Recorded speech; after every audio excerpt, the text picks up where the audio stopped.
به نام خداوند بخشنده مهربان. ای پیامبر، آیا کسی که روز جزا را تکذیب می کند دیده ای؟ پس او همان کسی است که یتیم را با خشونت از خود میراند و دیگران را به اطعام بینوا و مسکین ترغیب و تشویق نمی کند.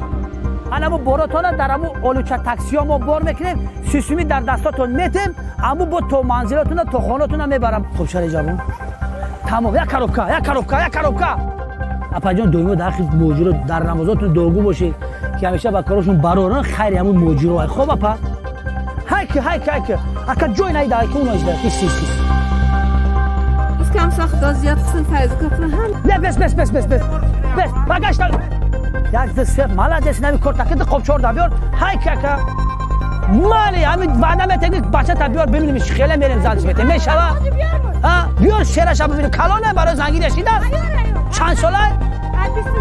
20 ساله 20 سال پس برش میتونیم میشوه ما مسئله 200 تاکسی را نه، ما مسئله 250 تاکسی را دیدیم. حالا که مسئله 1000 تاکسی را برادر خودت ببین.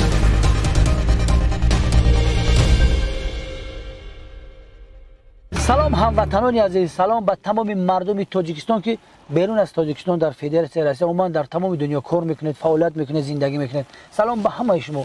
ما از شما به حد بسیار مننتدار هستیم که در مدت کوتاه در کانال یوتیوب اسد فیلم در آمده ابونه شدید. ان شاء الله در آینده در همین کانال یوتیوب اسد فیلم برنامه جالب و نوارهای زیبا رو برای شما پیشنهاد میکنیم. فقط شما تماشا کنید، بینندگان عزیز، و حلاوت برید. سلامت باشید.